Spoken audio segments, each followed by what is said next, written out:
Bueno, damos gracias al Señor de que en la Biblia encontramos toda la información que Dios quiere que sepamos referente a los acontecimientos finales, ¿vale? Yo tengo encima de la mesa, me gustaría que me fueran, por ejemplo, pásame. Esta Biblia que yo tengo aquí, es una Biblia muy poco conocida, que se conoce como la Biblia de la profecía. Es una Biblia que es igual que todas las Biblias del mundo, evidentemente, pero es una Biblia que tiene estudios sobre temas proféticos y tiene muchísimos esquemas, muchísimas fotografías, muchísimos estudios, libro por libro, de todas y cada una de las profecías que aparecen en la Biblia. Aparece el porcentaje de cada profecía, del material profético en cada libro, las profecías más importantes. Si en algún momento quieren seguir profundizando en este tema de las profecías, pues les recomiendo esta Biblia. Es muy poco conocida, yo no sé ni cómo la conseguí, pero es una Biblia que está muy bien para estudiar todo el tema profético. Después también traje un libro que es una auténtica joya, de hecho es muy viejito, de los años 50. Para mí es el mejor libro que existe para estudiar escatología. Ahora tenemos una definición de la palabra escatología. Este libro lo escribió Dwight Pentecost y se llama Eventos del Porvenir. Es un libro excelente porque tiene una particularidad, y es que él presenta las distintas interpretaciones sobre pasajes bíblicos. Generalmente yo tengo docenas y docenas de libros de Daniel, de Apocalipsis, de escatología bíblica, y lo que ocurre es que el autor de ese libro te presenta su postura teológica.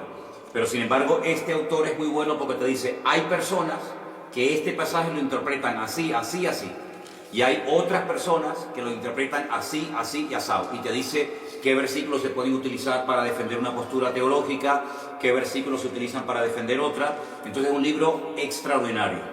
Yo me imagino que se puede conseguir este libro en el día de hoy, pero es el mejor. Sinceramente, de todos los que yo tengo, es el mejor. Luego yo les voy a recomendar, esto es un material, sí, no te preocupes. Después, con el paso del tiempo, sería bueno que ustedes se fueran haciendo con algo de material para tener en casa, ¿no? Para que ustedes sean autodidactas y puedan estudiar la Biblia por sí solos. Yo les voy a recomendar 2 diccionarios. Este es uno de ellos, Nuevo Diccionario Bíblico Ilustrado.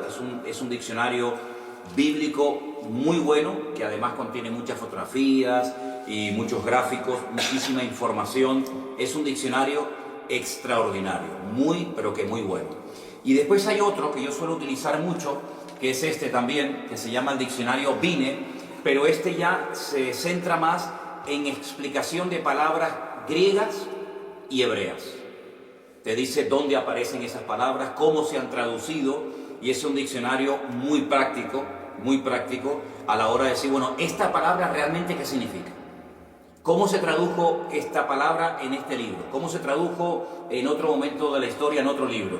Es un libro extraordinario. Y luego tengo todo el Nuevo Testamento con el texto griego. Ustedes saben que el idioma griego es un idioma tremendamente rico, y a veces una palabra traducida no explica exactamente lo que se quiso decir en un principio. Entonces este es un volumen extraordinario, porque antiguamente venían 6 volúmenes, en 6 tomos, pero ahora lo han hecho en uno solo, y entonces se titula Comentario al texto griego al Nuevo Testamento.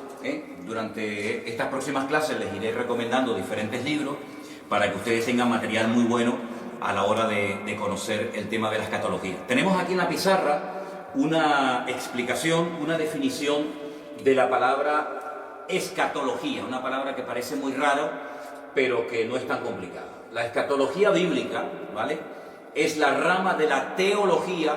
Teo es Dios, eología es palabra, es la rama de la teología que trata de los acontecimientos finales.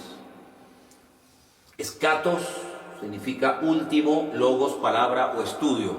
Entonces es el estudio de las palabras que tienen que ver con los últimos tiempos.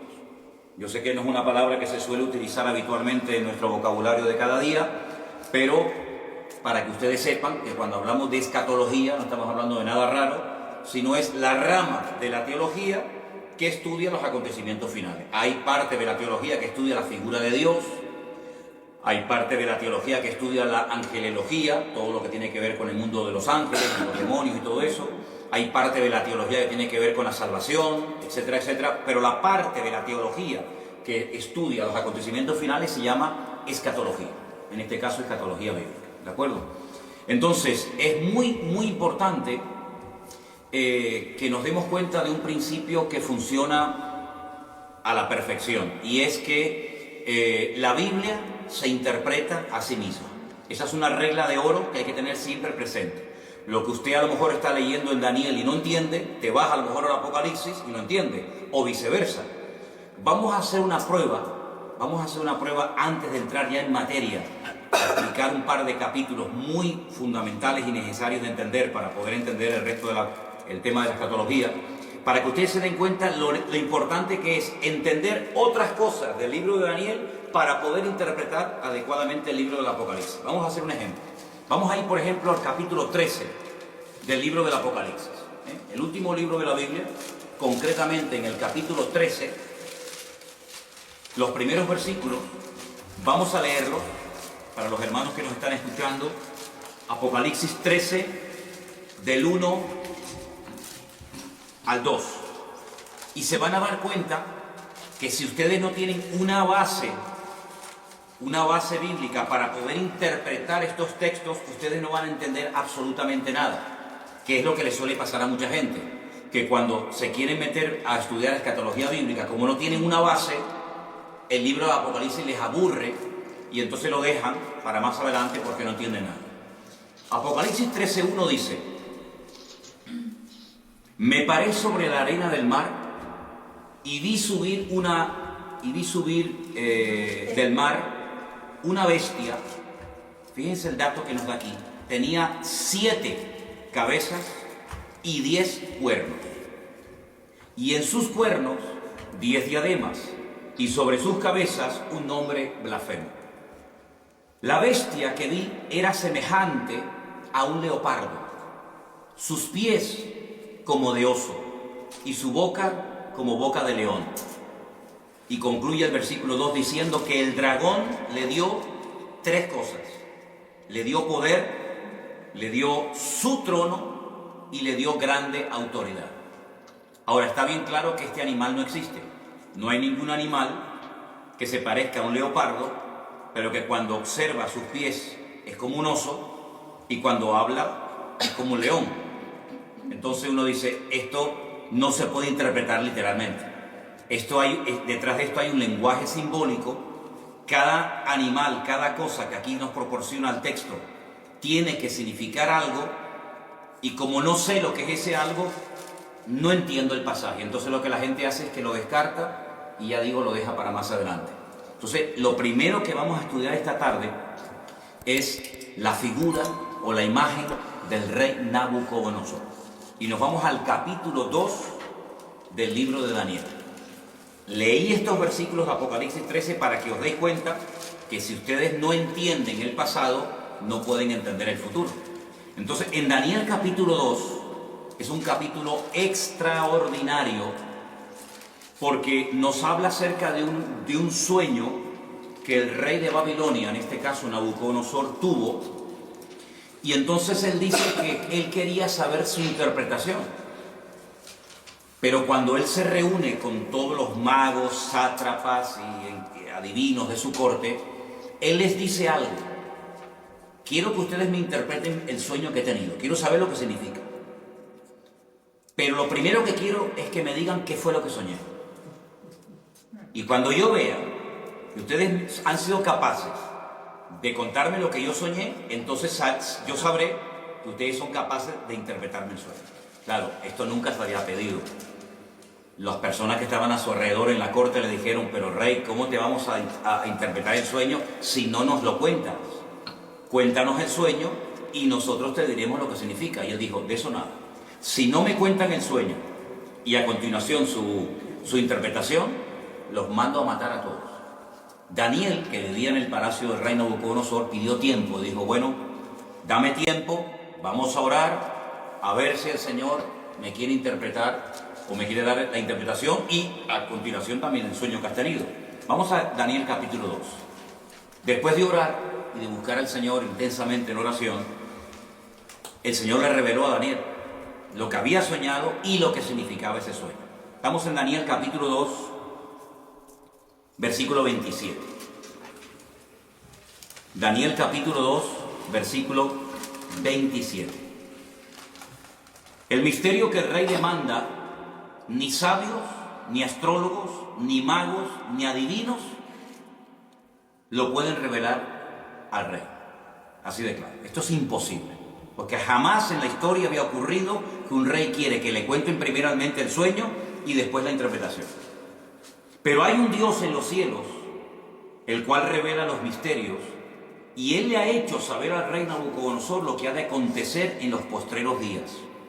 He aquí tu sueño y las visiones que has tenido en tu cama. Versículo 29. Estando tú, oh rey, en tu cama, te vinieron pensamientos por saber lo que había de ser en lo porvenir. Y el que revela los misterios te mostró lo que ha de ser.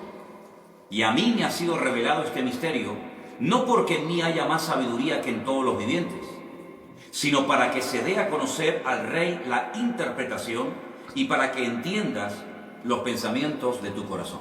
Daniel no está atribuyendo ninguna gloria para sí mismo, sino que él lo que está dejando bien claro es que no hay hombre alguno en la tierra que sea capaz de interpretar esto, ni siquiera él.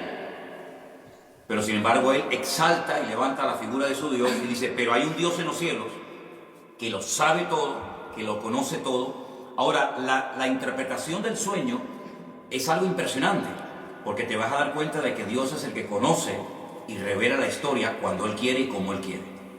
Escucha la interpretación del sueño. Versículo 31. Tú, oh rey, veías, y aquí una gran imagen, esta imagen que era muy grande y cuya gloria era muy sublime, estaba en pie delante de ti, y su aspecto era terrible. La cabeza de esta imagen era de oro fino, solo la cabeza, su pecho y sus brazos de plata, su vientre y sus muslos de bronce, sus piernas de hierro, sus pies en parte de hierro y en parte de barro cocido. Estabas mirando hasta que una piedra fue cortada no con mano e hirió a la imagen en sus pies de hierro y de barro cocido y los desmenuzó.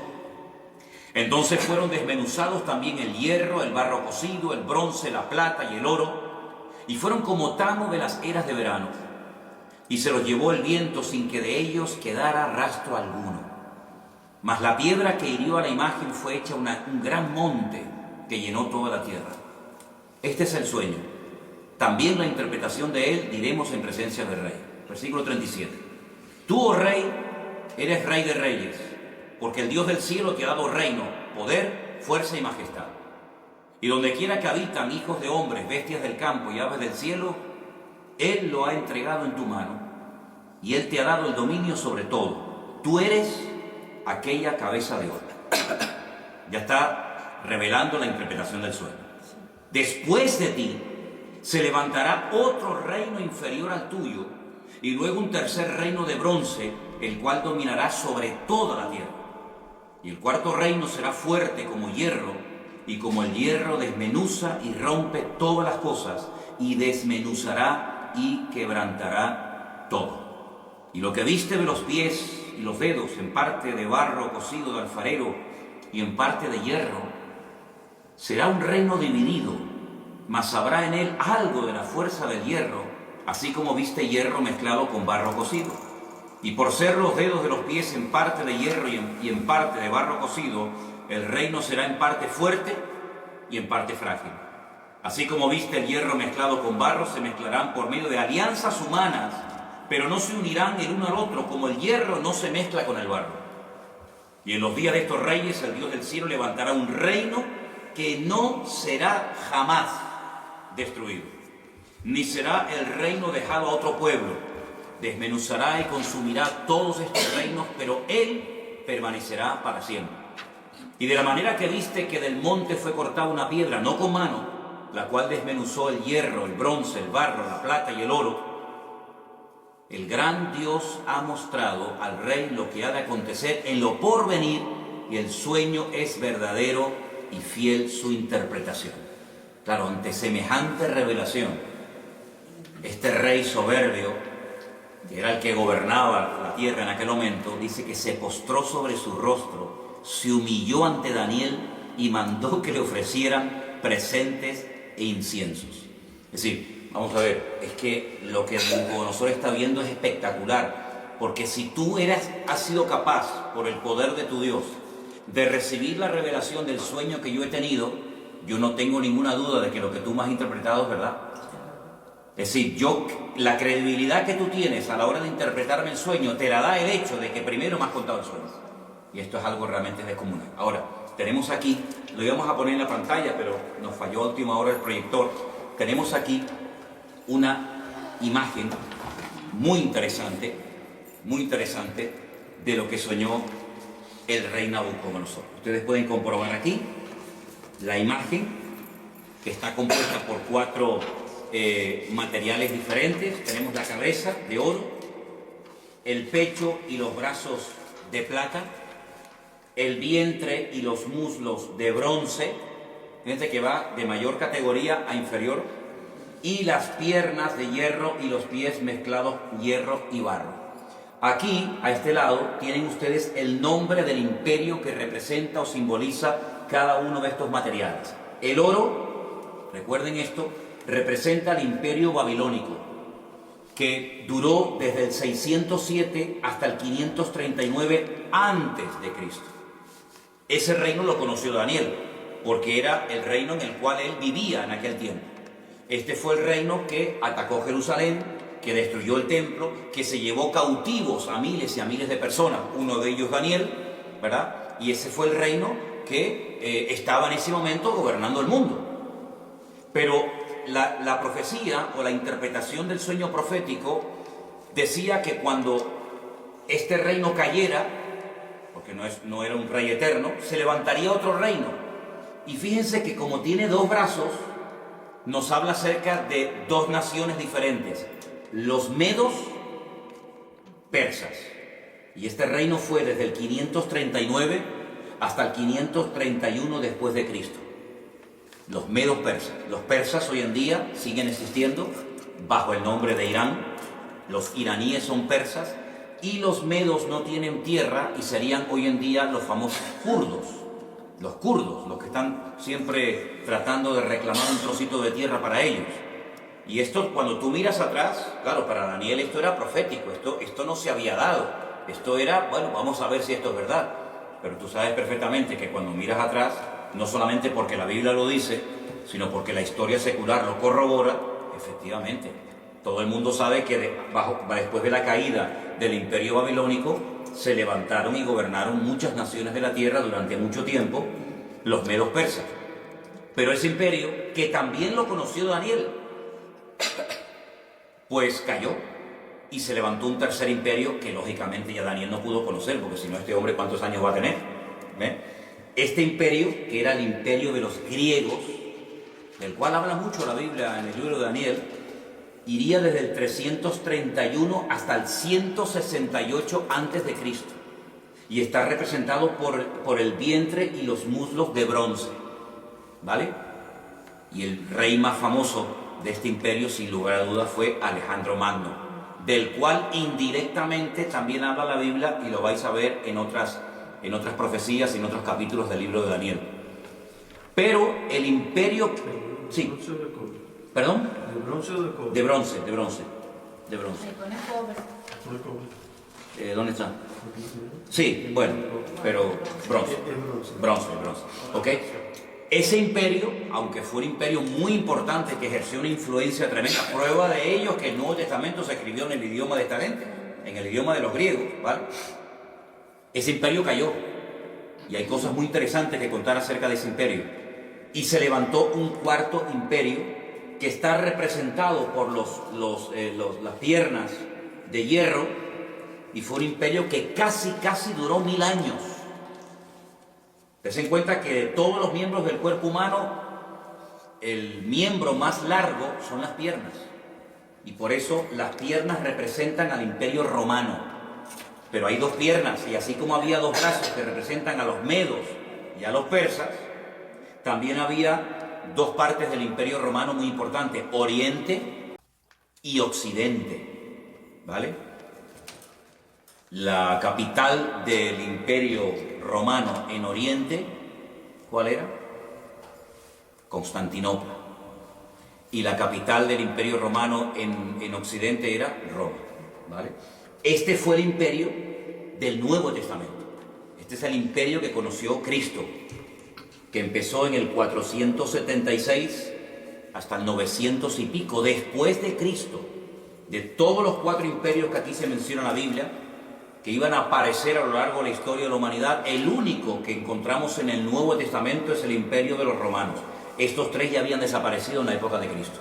El babilónico, el medo-persa y el griego ya no existían, aunque lógicamente dejaron mucho de su influencia. Y bueno, todavía se pueden ver vestigios y ruinas y monumentos de estos imperios, pero que desaparecieron antes de Cristo. El Antiguo Testamento, la Tanaj, como se llama en hebreo, nos relata la historia del imperio babilónico, nos relata la historia del imperio medo-persa, pero no dice absolutamente nada del tercer imperio, que es el imperio de los griegos. No tenemos información en nuestras Biblias sobre el imperio griego, pero en el Concilio de Trento, siglo XVI, ¿vale? Concilio de Trento, siglo XVI, la Iglesia Católica, a través del Papa de turno, decidió por su cuenta y libre albedrío, meterle 7 libros más al Antiguo Testamento. Y uno de esos libros, yo les recomiendo que lo lean, se llama Primera de Macabeos y Segunda de Macabeos. Por eso si alguien te dice, oye, ¿por qué la Biblia de ustedes tiene 66 libros y la de los católicos tiene 72? ¿Es que ustedes le han quitado libros? No, es al revés. No es que nosotros le hayamos quitado libros, es que ustedes le han metido libros. Ustedes le han metido 7 libros más en el Concilio de Trento, siglo XVI. Esos libros, por ejemplo, se llaman Sabiduría, Judith, Tobías, Primera y Segunda de Macabeos. Y esos libros de Primera y Segunda de Macabeos son la historia, de la influencia del Imperio griego durante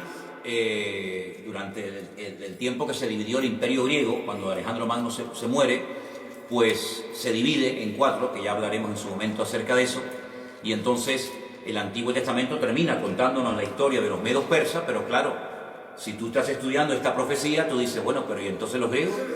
Es que el Antiguo Testamento no termina contándote la historia de los griegos. Y cuando empiezas el Nuevo Testamento ya te encuentras a los romanos, Poncio Pilato, el César de Roma, etcétera, etcétera. Entonces tú dices, ¿qué pasó con el tercero? Tú sabes, o debes saber, que entre el Antiguo Testamento y el Nuevo Testamento hay 400 años de silencio, donde no se cuenta nada, ¿vale? Y entonces por eso los griegos no aparecen en el Antiguo Testamento, pero estaba profetizado por el Señor de que habría un tercer imperio llamado el Imperio de los griegos, de los macedonios, ¿de acuerdo? Entonces lo que tienen que aprenderse sí o sí de memoria, y no es tan complicado, son 8 palabras: oro, plata, bronce y hierro. Mira qué fácil: oro, plata, bronce y hierro. Babilonia, Medo-Persia, Grecia y Roma.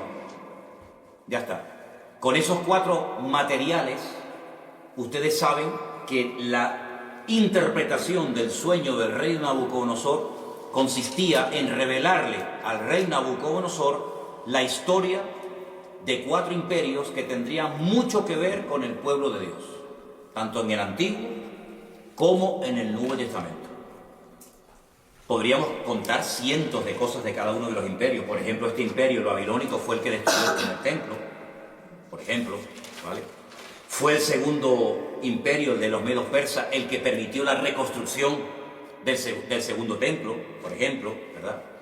Ahí está, en este segundo periodo, en este segundo templo, está la historia del famoso libro de Esther, donde está Asuero, donde está el rey Artajerjes, el rey Darío, ¿vale? El rey Ciro. Todo eso ocurre bajo el gobierno de los medos persas, el segundo imperio que hubo, ¿vale? Hay muchas cosas que se pueden contar acerca de cada uno de estos imperios. Fue el cuarto imperio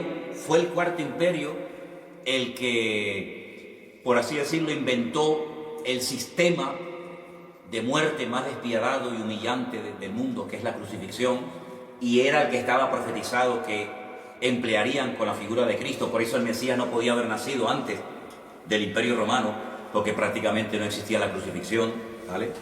Fue el Imperio griego, con su cultura y su filosofía y su idioma tremendamente rico, el que utilizó el Señor para la traducción de la Biblia por primera vez. La primera vez que se tradujo la Biblia, el Antiguo Testamento, ¿vale? El Nuevo Testamento aún no estaba escrito, fue en el idioma griego. Y esa versión se conoce como la versión o la Biblia de la Septuaginta, porque se llevaron a 70 intérpretes de la Biblia a la ciudad de Alejandría, y allí se les pidió que tradujeran la Biblia, y esa primera traducción se llamó la Biblia de la Septuaginta, ¿de acuerdo? Ahora bien, esta imagen fue un sueño que tuvo el rey Nabucodonosor. Ahora pueden entender ustedes la soberbia de este rey cuando le dice Daniel: tu reino es solamente la cabeza de oro, pero cuando tu reino caiga, se levantará un segundo, un tercer y un cuarto imperio. Pero si ustedes siguen leyendo el libro de Daniel, se van a dar cuenta que en el capítulo 3, él manda a construir una imagen toda de oro, desde la cabeza hasta los pies, como diciendo: yo no reconozco, yo no acepto, por mucho que se haya humillado y por mucho que haya reconocido que el Dios de Daniel era el verdadero. Hay un momento en el que él reflexiona y dice: ¿cómo? ¿Que va a haber un segundo imperio, un tercero y un cuarto? Eso nada. Él manda a construir una estatua de oro. Les voy a leer unos versículos simplemente del capítulo 3. El rey Nabucodonosor, verso 1, hizo una estatua de oro cuya altura era 60 codos, su anchura era de 6 codos, la levantó en el campo de Dura, en la provincia de Babilonia. Un atentado contra la revelación divina, como diciendo: toda la estatua va a ser de oro porque mi reino va a durar eternamente y para siempre. Y ese fue el gran milagro de aquellos 3 jóvenes que dice la Biblia que no quisieron postrarse ante la imagen de oro y fueron arrojados dentro de un horno de fuego, y el Señor los salvó milagrosamente de la muerte. Y otra vez el rey Nabucodonosor cae de rodillas y reconoce que el Dios de estos chicos es el Dios verdadero. Pero bueno, vendrán otros momentos en los que demostrará su soberbia y su orgullo, porque a pesar de las cosas tremendas que está viendo, él sigue, como decimos aquí, R con su actitud, ¿no? De no querer reconocer las cosas. Entonces, queda claro la interpretación de este sueño, queda claro, ¿no? ¿Vale? Los 4 imperios ya forman parte de la historia, pero ¿qué es lo que ocurre? En el capítulo 2 del libro de Daniel es donde aparece este sueño con su correspondiente interpretación. Pero, a su vez, Daniel también tiene un sueño, en el capítulo 7. Entonces vamos al capítulo 7 del libro del profeta Daniel y vamos a leer algunos versículos en esta tarde. ¿Los hermanos de Bélgica nos están escuchando bien? Ok, perfecto. Les mandamos un saludito a todos los hermanos de Bélgica. Y a todos los que nos están viendo de muchas partes, hermanos de Estados Unidos y de México y de muchos lugares, que el Señor les bendiga a todos. Daniel capítulo 7, y van a ver lo importante que es entender la interpretación de este sueño que tuvo Daniel para poder entender los primeros versículos que leímos en esta tarde de Apocalipsis capítulo 13, donde no se entendió nada, pero vais a ver qué importante. Daniel capítulo 7, voy a pedirles a algunos de ustedes que lea un versículo, yo leo el siguiente, pero tienen que leerlo fuerte porque estamos grabando, ¿de acuerdo? Daniel 7:1. En el primer año de Belsasar, rey de Babilonia, tuvo Daniel un sueño. ¿Ven? Ya no está Nabucodonosor como rey, ahora es Belsasar, pero sigue estando el reino de Babilonia. Tuvo un sueño y visiones de su cabeza mientras estaban en su lecho. Luego escribió el sueño y relató lo principal del asunto. ¿Alguien que lea el versículo 2? Daniel dijo: Miraba yo en mi visión de noche, y he aquí que los 4 vientos del cielo combatían en el gran mar. Versículo 3 dice, y 4 bestias grandes diferentes la una de la otra subían del mar. La primera era como león y tenía alas de águila. Yo estaba mirando hasta que sus alas fueron arrancadas y fue levantada del suelo y se puso enhiesta sobre los pies a manera de hombre y le fue dado corazón de hombre. Versículo 5. Y aquí otra segunda bestia semejante a un oso, la cual se alzaba de un costado más que de otro. Tenía en su boca 3 costillas entre los dientes y le fue dicho así, levántate y devora mucha carne. Después de esto miré y he aquí otra, semejante a un leopardo, con 4 alas de ave en sus espaldas. Tenía también esta bestia 4 cabezas y le fue dado dominio. Después de esto miraba yo unas visiones de la noche y aquí la 4ª bestia, espantosa y terrible en gran manera, fuerte, la cual tenía unos dientes grandes de hierro, devoraba y desmenuzaba y las sobras hollaba con sus pies, y era muy diferente de todas las bestias que vi antes de ella y tenía 10 cuernos. Mientras yo contemplaba los cuernos, he aquí que otro cuerno pequeño salía entre ellos, y delante de él fueron arrancados 3 cuernos de los primeros. Y he aquí que este cuerno tenía ojos como de hombre, y una boca que hablaba grandes cosas. Estuve mirando hasta que fueron puestos tronos, y se sentó un anciano de días, cuyo vestido era blanco como la nieve, el pelo de su cabeza como lana limpia, su trono llama de fuego, y las ruedas del mismo fuego ardiente. Un río de fuego procedía y salía de delante de él. Millares de millares le servían, y millones de millones asistían delante de él. El juez se sentó, y los libros fueron abiertos.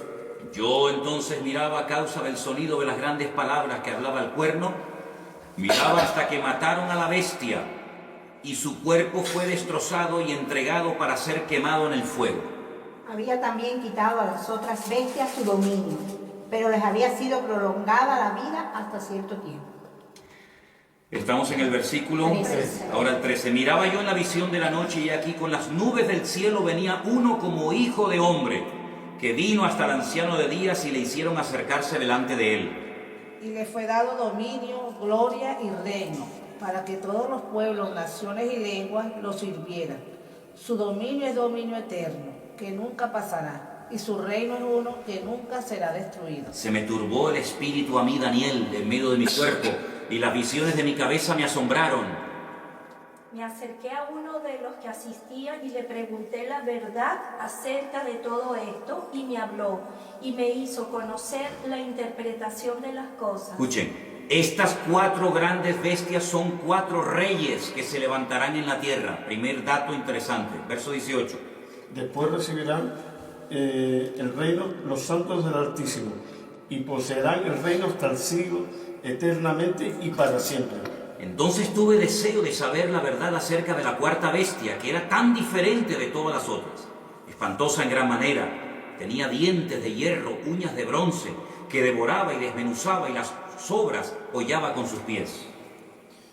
Asimismo, acerca de los 10 cuernos que tenía en su cabeza y del otro que le había salido, delante del cual habían caído 3, y este mismo cuerno tenía ojos y boca que hablaba grandes cosas, y parecía más grande que sus compañeros. Y veía yo que este cuerno hacía guerra contra los santos y los vencía. Hasta que el anciano vino y se hizo justicia a los santos del Altísimo, y llegó el tiempo y los santos recibieron el reino. Podríamos seguir leyendo todo el resto del capítulo, que no tiene desperdicio, y creo que es bueno que lo leamos, porque lo que más le llamó la atención a Daniel fue la 4ª bestia, sobre todo, ¿no? Dice que la 4ª bestia será un 4º reino en la tierra, el cual será diferente de todos los otros reinos, y a toda la tierra devorará, trillará y desmenuzará. Despedazará, perdón.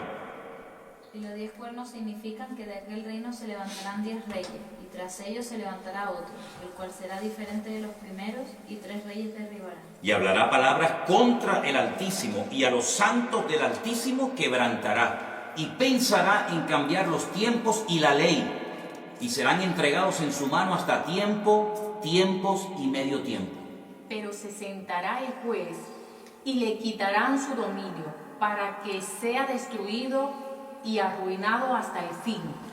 Y que el reino y el dominio y la majestad de los reinos debajo de todo el cielo sea dado al pueblo de los santos del Altísimo, cuyo reino es reino eterno, y todos los dominios le servirán y le obedecerán. Aquí fue el fin de sus palabras. En cuanto a mí, Daniel, mis pensamientos me turbaron y mi rostro se demudó, pero guardé el asunto en mi corazón. Tremendo las visiones y los sueños que esta gente tenía, ¿verdad? Ya el primer sueño del rey Nabucodonosor quedó interpretado. Ahora vamos a interpretar, vamos a decir qué es lo que significan estas 4 bestias que ustedes tienen aquí en la imagen. No sé si se verán bien, porque depende de donde estén sentados, se ve mejor o peor. Primer animal que vio Daniel, un león con alas.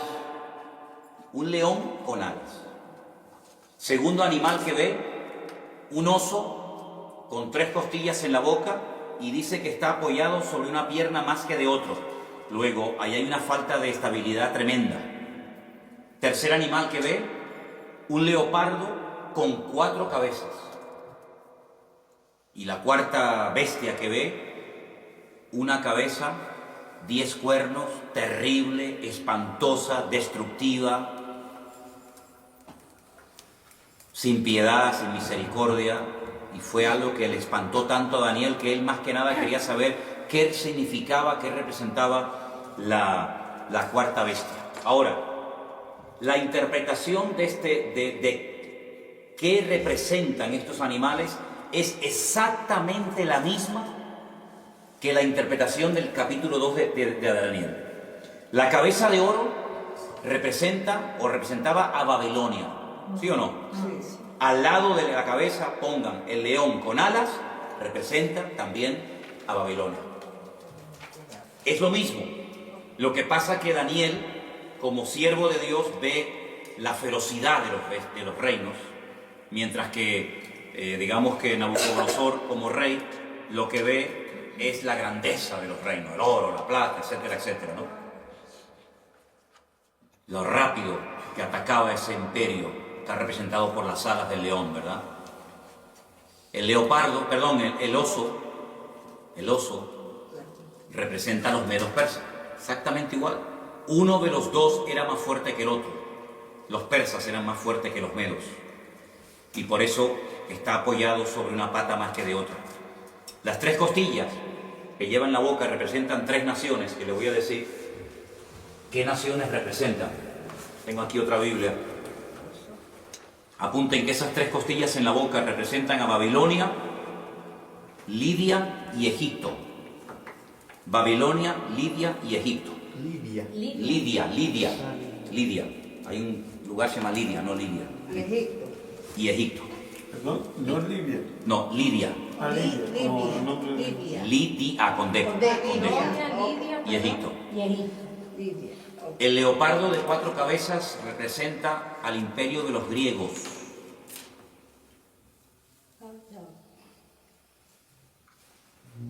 El imperio de los griegos. Tengo que ponerle aquí al móvil batería, porque si no, no me voy a quedar sin batería. Un dato que les quiero dar, y apúntelo porque es muy importante tener en cuenta a la hora de querer interpretar correctamente la profecía. Las cabezas son imperios y los cuernos son naciones. Eso es un dato muy importante que tienen que tener en cuenta si quieren interpretar lo que es el tema profético. Las cabezas siempre son reinos y los cuernos, naciones o pueblos, ¿vale? ¿Ok? Y la cuarta bestia representa a Roma, el imperio romano. Los 10 cuernos. 10 cuernos, pero una cabeza. Una cabeza. Esa misma bestia la van a ver en el Apocalipsis con los 10 cuernos, pero con 7 cabezas, en vez de con una. ¿Vale? Ya explicaré por qué. Representa a Roma. A Roma.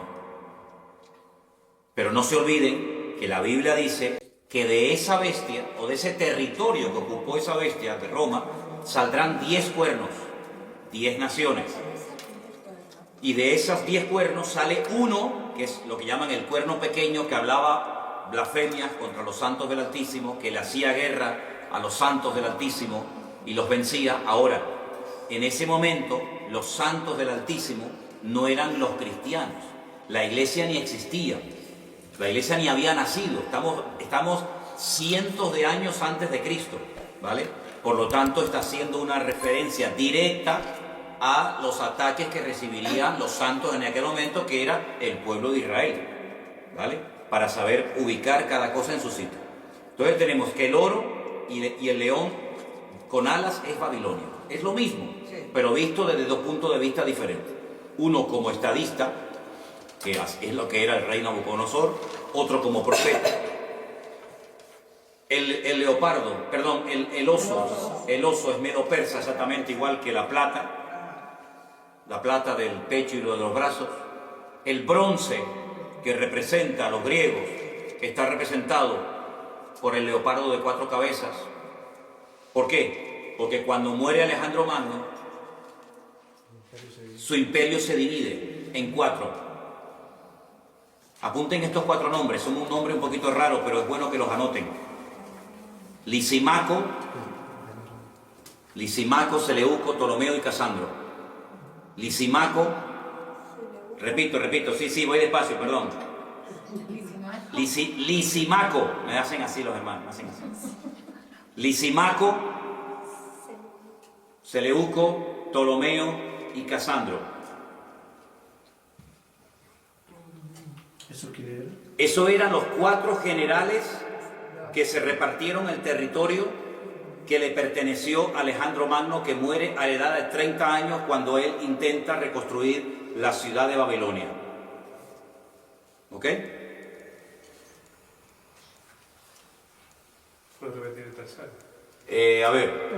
Ptolomeo, Casandro, Seleuco, Silimaco, Ptolomeo, Casandro, Seleuco y Lisimaco. Recuerden ese nombre Seleuco, porque ustedes van a oír mucho del imperio griego, que tiene que ver mucho con Israel, de los famosos seleucidas.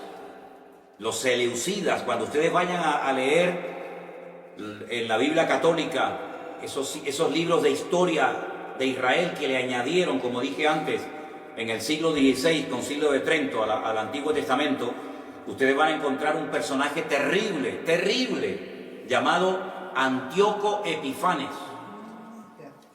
Ese era un seleucida, porque el imperio romano se dividió en 4 y la parte que a él le correspondió era la parte que conocemos hoy en día como Israel. Y este es el que coge un cerdo y lo sacrifica en el altar en el templo de Jerusalén.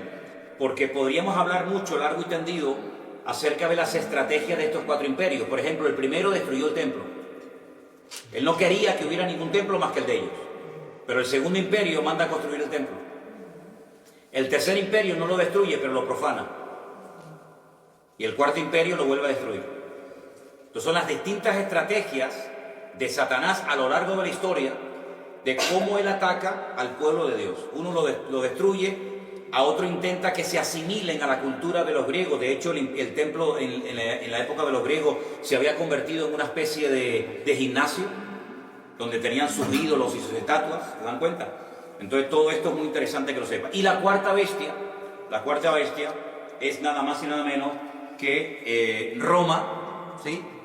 Vamos a ponerles aquí, los hermanos, para que sigan viendo el estudio, ¿ok? De acuerdo. Les voy a poner aquí una imagen. Aquí tienen ustedes, por ejemplo, ¿ves? Al oso, ¿veis?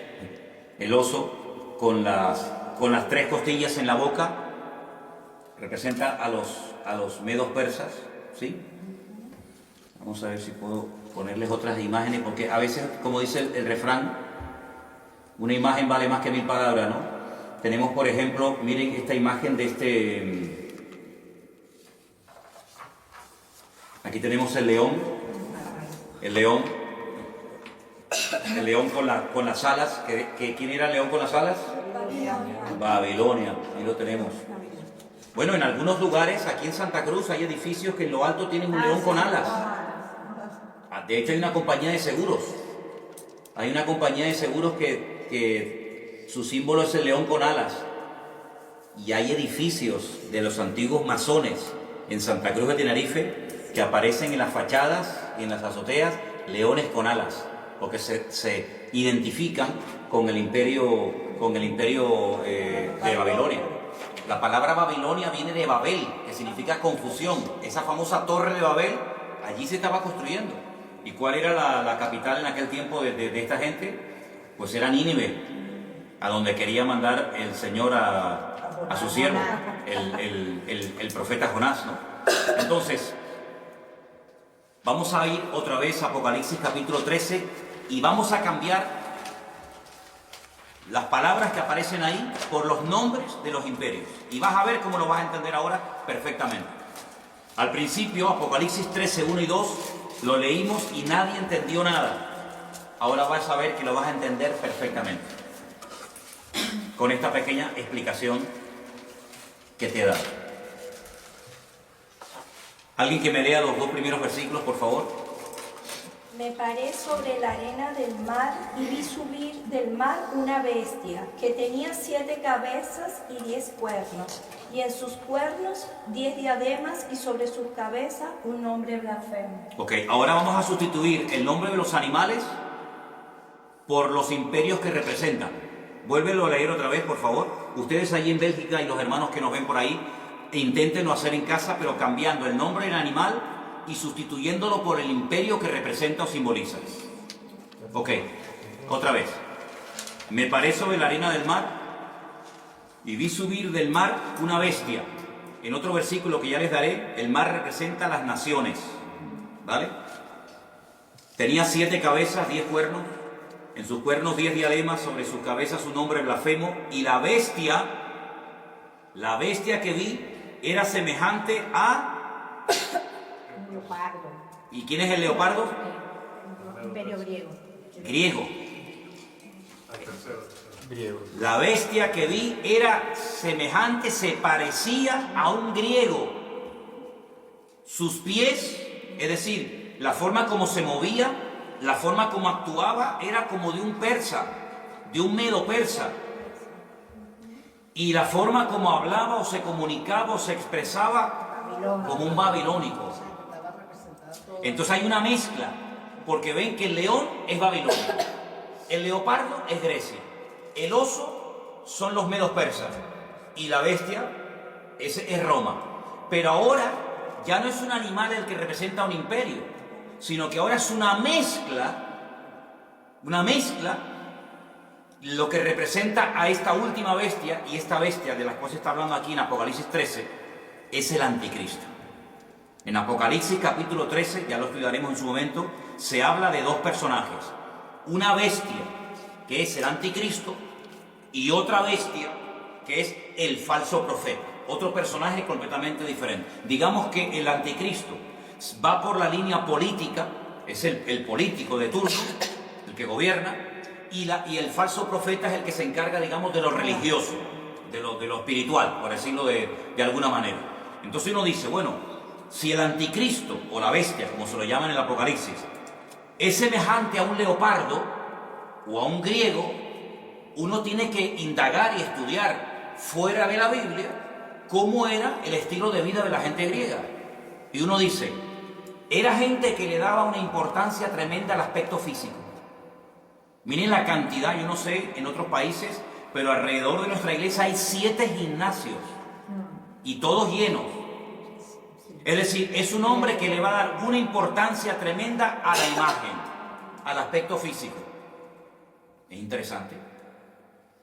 Una persona que se va a cuidar, una persona que va a dar una imagen atractiva, una imagen llamativa, porque así eran los griegos, se cuidaban hasta decir basta. Pero cuidado, porque eran bisexuales la mayoría de los griegos. Les gustaba tanto a las mujeres, como los hombres, como los niños, como los animales, como lo que apareciera. Estamos viviendo unos tiempos donde hoy en día hay mucha gente que dice, no, a mí me gustan las mujeres, me gustan los hombres. Terrible. Eran hedonistas, es decir, el placer como meta, el placer como objetivo. Pasarlo bien, disfrutar de la vida, sean drogas, sea sexo, sea lo que sea. Así eran los griegos. Eran gente culta. La cuna de toda la filosofía tiene su origen en Grecia. Eran gente culta, no eran estúpidos, no eran ignorantes, eran gente culta. Luego sabían expresarse, sabían hablar. Lean los discursos ustedes de Platón, de Aristóteles, de Sócrates. Eso es alucinante, la riqueza del vocabulario, ¿verdad? La demagogia que utilizaba aquella gente, la oratoria que tenían, todo eso lo va a tener este tipo, ¿verdad? Porque se va a parecer a un griego. Pero además dice que sus pies, su forma de actuar, era como de un oso. Y los osos son los persas. Oigan hablar ustedes a los persas, te cautivan. Hablan así, muy suave. Calmado. No es como los árabes que hablan muy brusco, muy cerrado, muy bruto el idioma, ¿no? El persa es muy suave en su forma de hablar, muy tranquilo, te cautiva. ¿No han visto los gatitos persas, lo lindos que son? Son así los persas, son cautivadores, son seductores, te atrapan, su forma de ser es impresionante. Pero dice la Biblia que su boca es como la de un león, destructivos a más no poder.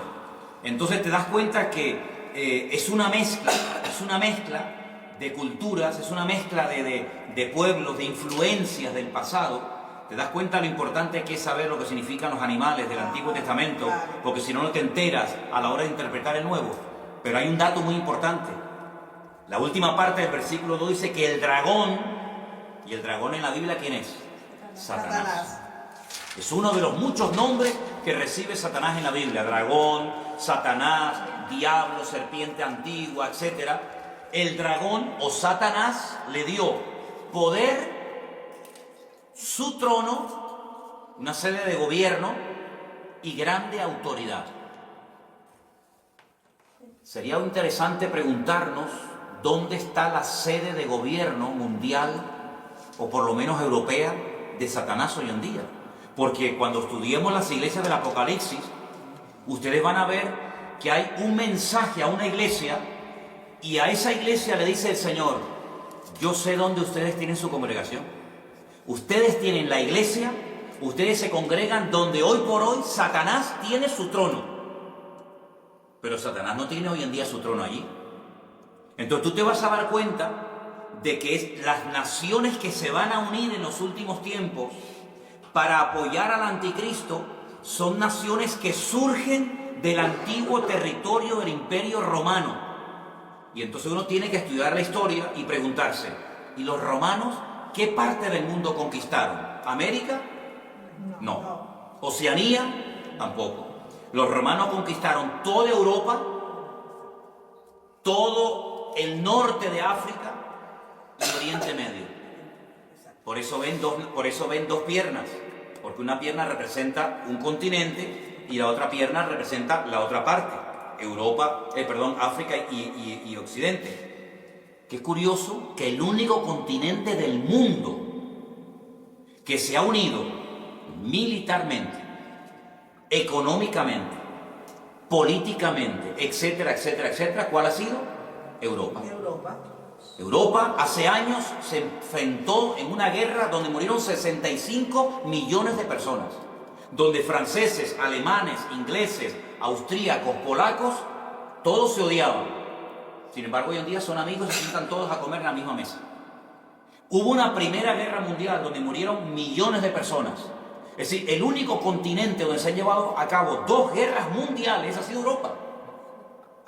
Y sin embargo, hoy en día se han unido y hay una sede de gobierno hoy por hoy en Europa, que está desde donde nos están viendo ahora mismo nuestros hermanos de Bélgica, allí en Bruselas, desde donde está la sede de gobierno europeo, y lo que se aprueba ahí afecta para bien o para mal al resto de Europa.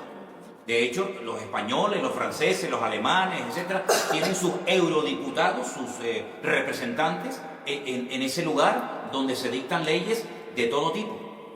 Entonces se dan cuenta de que lo que antes era un sueño o algo imposible, que incluso tuviéramos una moneda en común, los alemanes, los franceses, los italianos, los belgas, los portugueses, los griegos, etc., hoy en día es una realidad, ¿verdad?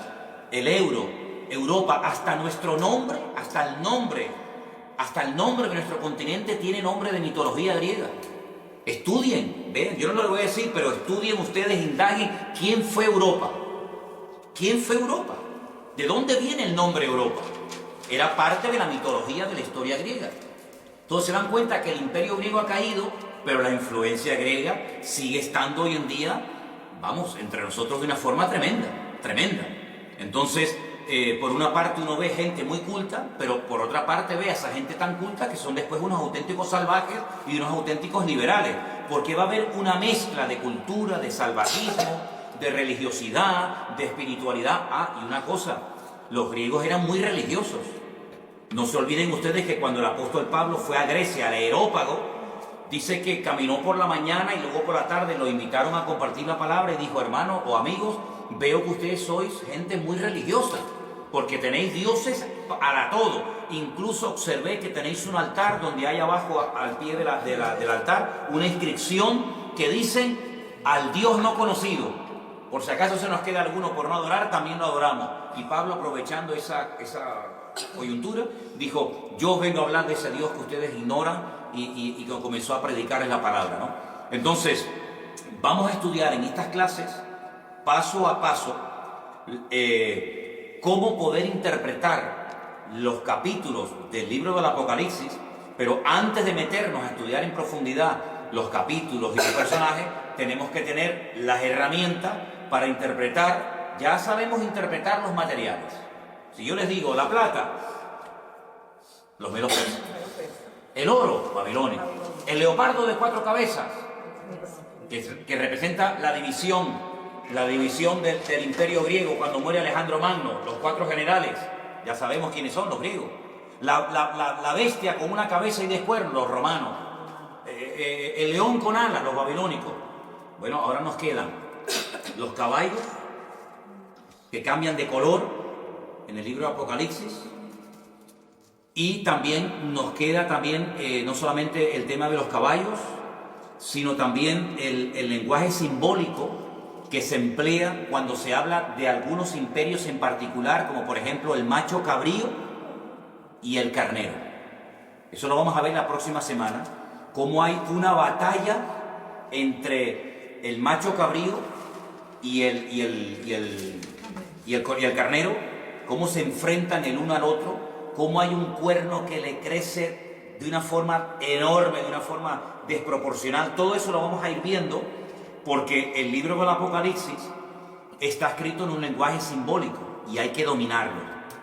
Pero luego una cosa que yo creo que es fundamental es, después, con toda esta información, saber poner cada pieza en su lugar. Es decir, todo el mundo ha oído hablar algo del anticristo, de la marca de la bestia, del falso profeta, de Armagedón, ¿vale? Ahora, con todas esas piezas, ¿dónde va cada una? ¿Qué es primero?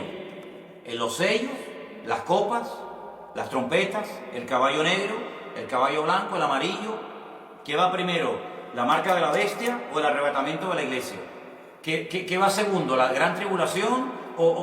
Todo eso hay que saber ponerlo en su sitio, y la próxima semana, Dios mediante, vamos a poner aquí en la pizarra, vamos a hacer por orden los acontecimientos.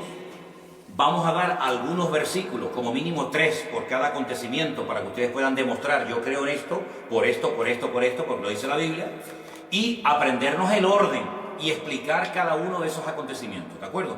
Entonces, yo quiero darles lugar ahora para que, si hay alguna pregunta de lo que yo he explicado esta tarde, que es básico y elemental para poder profundizar en otros textos de la Biblia, cualquier pregunta que tengan, la hagan ahora, que quede grabada, que también quede grabada la respuesta, y así, de esa manera, pues, si algo no ha quedado lo suficientemente claro, que lo pregunten ahora, ¿de acuerdo? A ver, ¿alguien tiene alguna pregunta sobre el material que hemos dado en esta tarde, por favor, con toda libertad, la pueden hacer ahora, ¿sí?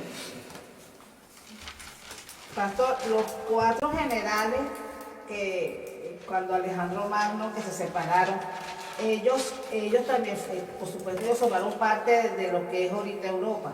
Entonces, ¿cuáles fueron los sitios donde ellos se establecieron? Muy buena pregunta. Los 4 generales que se encargaron de administrar el territorio que había sido previamente conquistado por Alejandro Magno, se repartieron diferentes zonas. Unas zonas tocaba Europa, yo lo voy a decir exactamente el próximo día, ¿sí? Otros tomaron territorios de África, otros territorios tomaron, por ejemplo, lo que sería Palestina y Siria y Jordania. Entonces, eso es muy importante porque de uno de esos cuatro viene el anticristo. Y eso es muy importante porque nosotros tenemos que saber el anticristo, qué características como humano tiene. Yo sé que hay películas en Hollywood donde aparece Satanás teniendo relaciones sexuales con una mujer y nace el anticristo. Esas son películas. El anticristo tiene padre y tiene madre.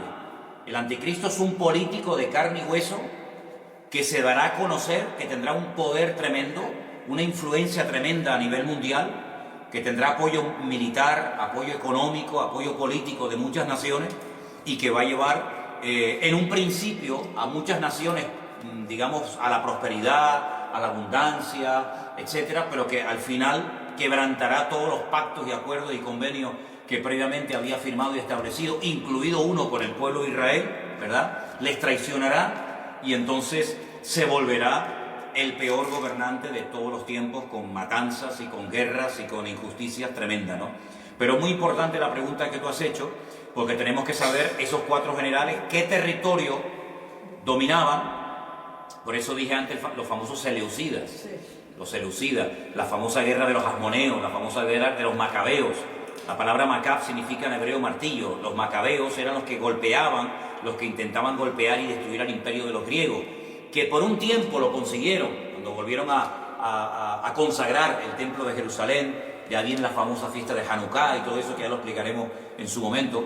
Pero la próxima semana te digo exactamente el territorio que ocuparon, ¿de acuerdo? ¿Alguna pregunta que ustedes quieren hacer? O los que están viendo en directo quieren hacer alguna pregunta sobre la clase de hoy. Quiero que quede bien clara la interpretación, la explicación de Daniel 2 y Daniel 7. Por hoy, con eso, nos podemos dar por satisfechos y ya la próxima semana, si Dios quiere, estudiaremos las otras partes. Ahora, finalmente quiero mostrarles esta imagen, que ya es una mezcla de los diferentes imperios que ustedes ya conocen. Aquí está la bestia con los 10 cuernos. Ven que tiene algo del oso, ven que tiene algo del leopardo, ven que tiene algo del león. Es una forma simbólica de describir la naturaleza y la esencia de este personaje siniestro llamado el anticristo.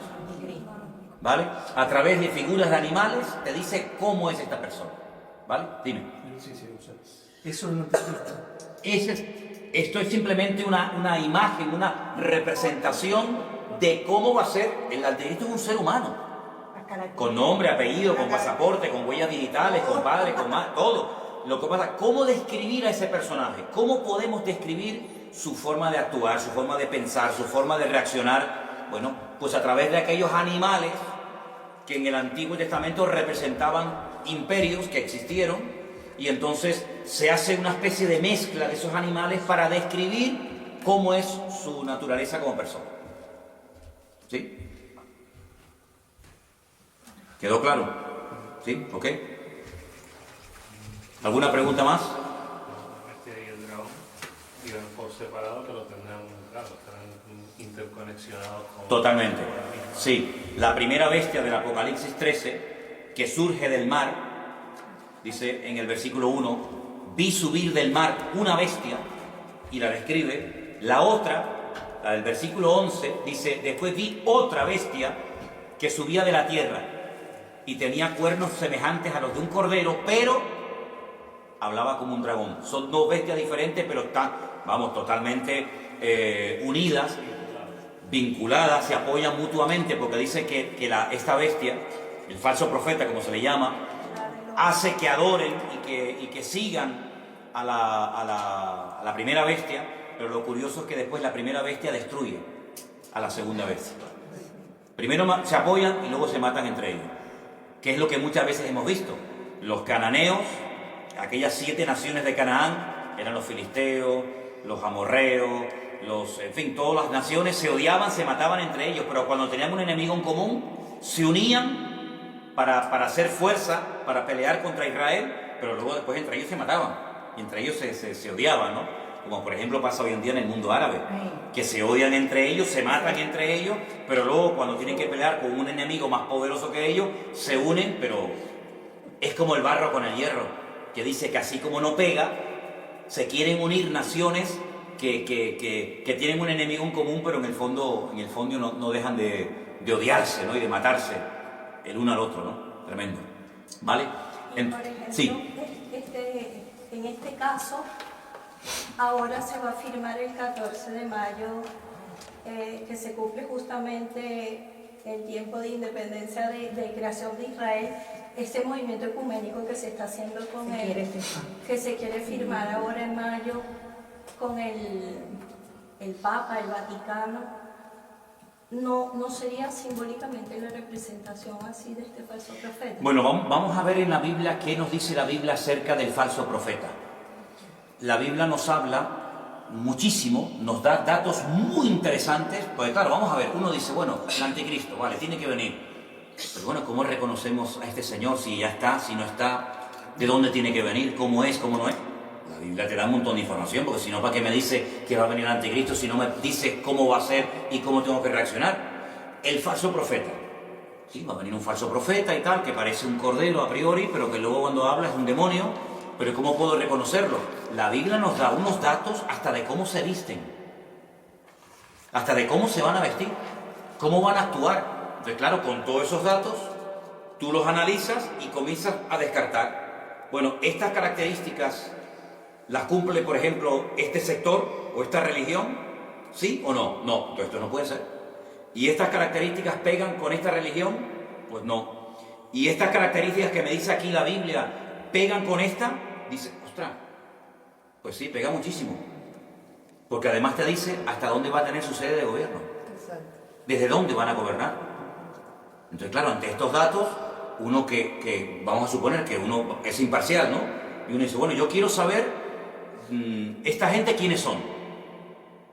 Pues tengo que coger a los budistas, tengo que coger a los musulmanes, tengo que coger a los hinduistas, tengo que coger a los católicos, tengo que coger a todo el mundo, y por descarte tengo que ir seleccionando y diciendo, bueno, pues las características que me proporciona la Biblia pegan más con esta gente que con aquellos. Entonces todo eso lo vamos a ver porque la Biblia, y sobre todo el Apocalipsis, se escribió para darnos información, no para confundir. Darnos información en un lenguaje simbólico, pero que cuando tenemos las herramientas, como ustedes ya hoy pueden interpretar el Apocalipsis capítulo 13 muchísimo mejor que hace una hora. ¿Por qué? Porque ya sabes lo que representan los animales. Hace una hora no tenías a lo mejor ni idea. Pues cada semana tú vas a tener un montón de datos, es como una plantilla, ¿no? Yo la pongo encima del texto y digo, el dragón significa esto, la bestia significa lo otro. Y te vas a dar cuenta de que vas a disfrutar, porque ahora sí que lo entiendo. Ahora sí que lo entiendo. ¿Y el anticristo y falso profeta qué será? ¿Musulmán? No se sabe si es de religión, europeo. Vamos a verlo. Sí, la Biblia lo dice. Como también dice que una de las señales será que se unirán 4 potencias y una de ellas desaparecerá, será convertida a polvo. Yo lo puedo traerlo más claro. Pues. Bueno, de lo que hemos leído esta tarde, habla de 4 imperios que se levantarían, que finalmente serían destruidos y al final se levantaría un imperio eterno. Y claro, uno se pregunta, ¿y el imperio eterno cuál es? ¿Es que no va a ser destruido nunca? Años diciendo, Señor, una de las señales va a ser que cuando se empiezan a unir 4 potencias, esas potencias, ¿cuál será? No, más de 4 se van a unir, porque todavía no hemos entrado. Claro, es que ustedes quieren saber todo de golpe. Pero cuando vayamos, por ejemplo, al libro del profeta Ezequiel, el profeta Ezequiel te habla de God, Magog, Meset y Tubal. Porque estamos hablando de bestias, estamos hablando de animales. No, pero ahora vamos a entrar a naciones. Y bueno, ¿quién es God? ¿Dónde está God hoy en día? ¿Dónde está Mesec? ¿Dónde está Tubal? Entonces uno tiene que decir, bueno, esas naciones antaño tenían un nombre, pero hoy en día siguen siendo las mismas con otros nombres. Hay naciones que se siguen llamando hoy en día exactamente igual que como se llamaban en la Biblia. Por ejemplo, Siria. Siria siempre se ha llamado Siria, siempre. Egipto siempre se ha llamado Egipto. Pero hay naciones que existen hoy en día con otro nombre, pero que uno tiene que conocer cómo se llamaban en la Biblia esas naciones para saber decir, ah, mira quiénes son, los famosos ismaelitas. Hoy en día nadie se llama ismaelitas, pero son 10 naciones. El Señor le dijo a Abraham, 10 naciones saldrán de tu hijo Isaac, de tu hijo Ismael. ¿Y quiénes son los árabes? Porque después hay un lío con esto. Uno dice, bueno, los árabes, ¿quiénes son los árabes? Que hay mucha gente que no sabe ni quiénes son los árabes. Hay gente que tiene en común el Corán y una religión, pero no son árabes. Por ejemplo, los egipcios no son árabes. Los egipcios no son árabes. Los iraníes no son árabes. Tú le dices a un iraní que es un árabe y lo estás insultando. Él te dice, yo soy persa, yo no soy árabe. Pero es que leen el Corán, sí, pero es que ellos son... No, y luego dentro de la misma religión hay ramificaciones que se odian. Están los suníes, están los chiíes. Sí, uno de Arabia Saudí no tiene nada que ver con un iraní, pero el iraní tiene que ir a Arabia Saudita, porque ahí está la Meca. Los marroquíes tienen en común el idioma, pero son bereberes, que también es otra cosa, que también hay que conocer quiénes son los bereberes y todo eso, ¿no? Perdón, como también se dice que el anticristo no vendrá solo, sino que aseguran que va a venir acompañado de un sistema. Sí, bueno, es que hoy ha sido la primera clase, estamos hablando de las bestias, estamos hablando de los cuernos y entonces ya entraremos en detalle sobre todos estos personajes. ¿De acuerdo? Aquí tengo otra fotografía, es que por fotografía le puedo poner miles, ¿no? Otra fotografía también de la bestia, con los cuernitos, no se olviden del famoso cuerno pequeño, y a ver si la puedo poner un poquito más grande para que la puedan ver. Por favor, repasen los apuntes que hoy han tomado nota, repasen los apuntes. La próxima semana seguiremos estudiando. ¿Les parece bien esta hora, 7 de la tarde los martes? Sí. Okay. Oramos al Señor, somos despedidos. Sé que es mucho material, sé que es mucha información, pero poco a poco tomen nota que el Señor les dará sabiduría y memoria para retener todo esto. Oramos, hermanos. Te damos muchas gracias, Padre Celestial, por esta primera clase que hemos podido tener. Te pedimos que sea de bendición todos estos estudios cada semana. Gracias por todos los hermanos que, aparte de los que están aquí, van a ver y escuchar estos vídeos, estas enseñanzas. Te pido en el nombre precioso de tu amado Hijo Jesús, que nos des mucha sabiduría y capacidad y memoria para poder retener y memorizar todos estos datos. Y sobre todo, Señor, para estar velando y orando, porque sabemos que estamos en los últimos tiempos y las profecías se están cumpliendo de una forma tremenda. Y queremos, Señor, estar preparados, no distraídos, no despistados, para que aquel día nos sorprenda como ladrón en la noche, sino estar esperándote, Señor, y diciendo como tu siervo Juan, ven pronto, Señor Jesús. Gracias por esta primera clase, te damos gracias por los que la han podido ver y participar de ella, y te rogamos, Señor, que tú traigas bendición y conocimiento a tu pueblo. En el nombre de tu amado Hijo Jesús, amén. Y amén. Que el Señor les bendiga, hermanos. Nos vemos el próximo martes. Saludos a nuestros queridos hermanos que nos han estado viendo en directo desde Bélgica a través de una llamada de WhatsApp. Que Dios les bendiga, y a todos los que nos están viendo, que el Señor también les bendiga. Que el Señor les guarde a todos. Bendiciones para todos. Chao, chao, mis hermanos queridos. Chao, chao. Bendiciones.